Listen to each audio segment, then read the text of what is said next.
Ang mga sumusunod na individual ay kilala natin sa kanilang kasanayan at sa kanilang serbisyo publiko. Ang una, sa ating hanay, ay matagal na naging alkalde ng progresibong lungsod ng Mandaluyong. Hinalal din siya bilang kongresista at ngayon siya ay ang maagap at mabisang kalihim ng DILG. Mga kababayan, ang ating Mr. Gawa, Hindi Salita, Secretary Benher Abalos.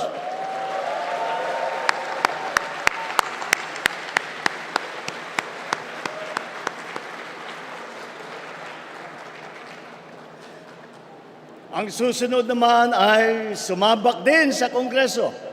Wala sa pulyeto ang pruweba ng kanyang kagalingan. Nasa lungsod na mahusay niyang pinamamahalaan. Mga kababayan, Mayor Abby Binay, hindi pwede ang pwede na, dapat better.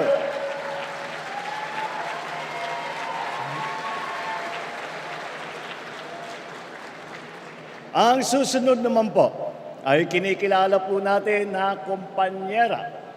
Siya rin po ay walang pagod na kampanyera para sa kalusugan ng mamamayan, edukasyon at kabataan. Karapatan ng mga kababaihan. She is a lawyer, an economist, athlete, and a mother. Senator Pia embodies what it means to be a Pinay in action. Mga kababayan, Senator Pia Cayetano.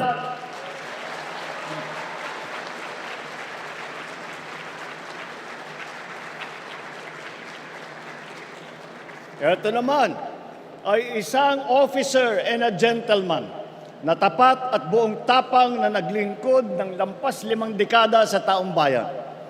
Anuman ang kanyang sasabihin at gagawin, ito ay laging nakaangkla sa motto ng kanyang alma mater: courage, integrity, loyalty.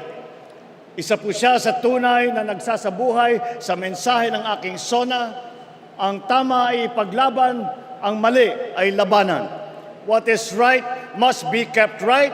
What is wrong must be set right. Mga kababayan, Senator Ping Lacson.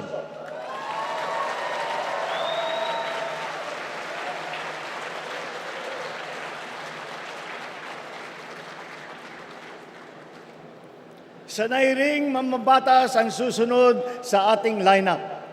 Nahasa bilang vice-gobernador na ngayon ay nasa Senado. Naging gobernador din ng lalawigan niya ng Pampanga. Mga kababayan, ang Supremo ng Senado, Senator Lito Lapid.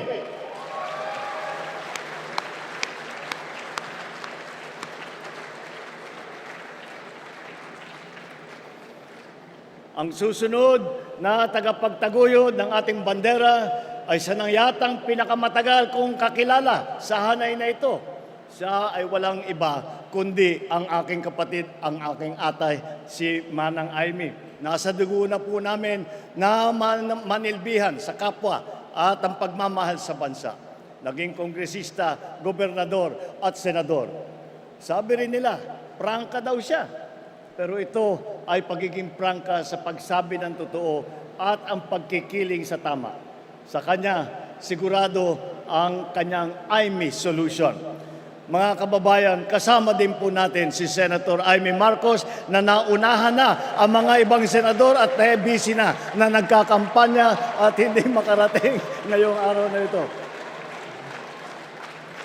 Tanyag, hindi lang sa ating bansa, kung hindi sa buong mundo, ang susunod natin ay ang ating pambansang kamao na nagpamalas ng galing bilang mambabatas, mga kababayan, ang ninong ng bayan, Senator Manny Pacquiao.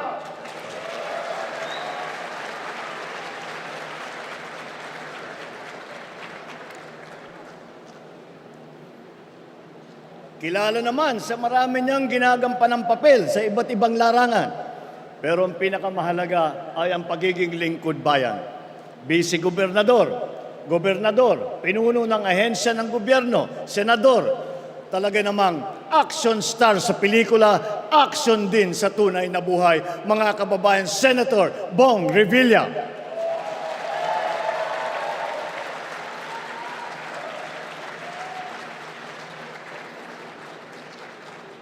Ang ating susunod ay nakapaglingkod ng 24 na taon bilang senador.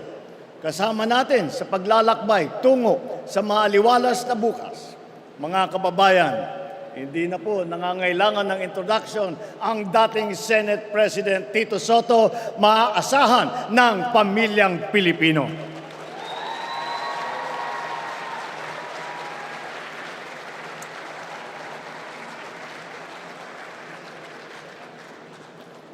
Ito naman ang big brother na iyong masasandalan. Naging mayor ng Tagaytay, puno ng MMDA, ay ngayon naman ay senador. Mga kababayan, Senate Majority Leader Francis Utol Tolentino, tol ng bawat Pilipino.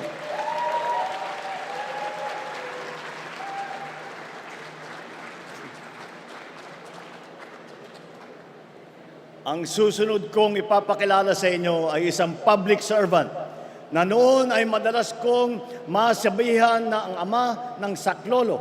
Kasi ang unang bukang bibig ng mamamayan ay itulfo mo.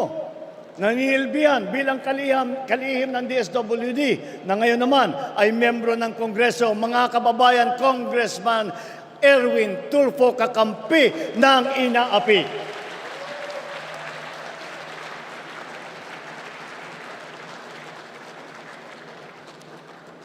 Ngayon, ang aking ika-12 na sa hanay ng nagpamalas ng husay sa pamumuna. Hindi lamang sa pamahalaan, kundi pati sa mga kumpanyang nagbibigay serbisyo sa ating publiko. Mga kababayan, Deputy Speaker Camille Villar, ang bagong boses para sa bagong bukas.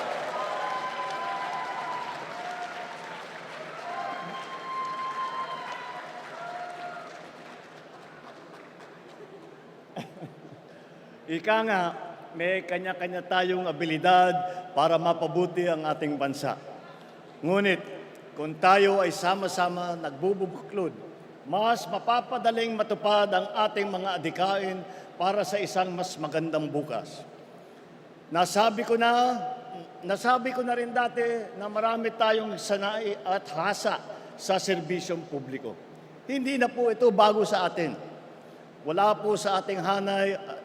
8 po sa ating hanay ay veterano na senador. Cayetano, Lacson, Lapid, Marcos, Pacquiao, Revilla, Soto at Tolentino.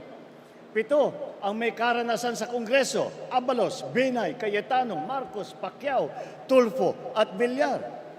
5 ang nahasa sa lokal na pamahalaan. Si Aimee sa Ilocos Norte, Lapid sa Pampanga, Revilla, Cavite, Binay sa Makati, Tolentino ng Tagaytay, Tito Sen bilang Vice Mayor ng Quezon City. 4 din sa kanila ay nagsilbi bilang miyembro ng kabinete. Abalos sa DILG, Tulfo sa DSWD, Lacson ng Yolanda Rehabilitation Commission, Tolentino sa MMDA.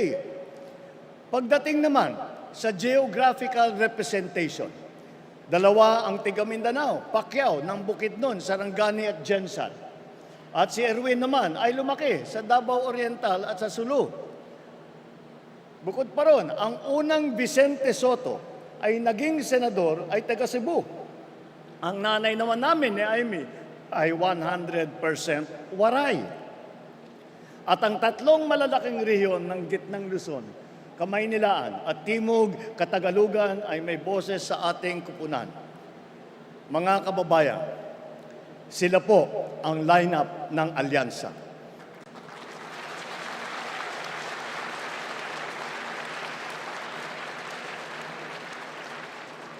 Sa kanilang kalidad at karanasan, mataas ang aking kumpiyansa na sila ay ating magiging katuwang sa ating pagsulong at sa patuloy na pag-unlad ng ating bansa. Atin po sila ay samahan at suportahan.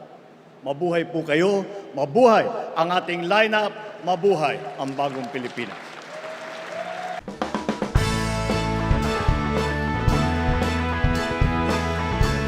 Maraming salamat po.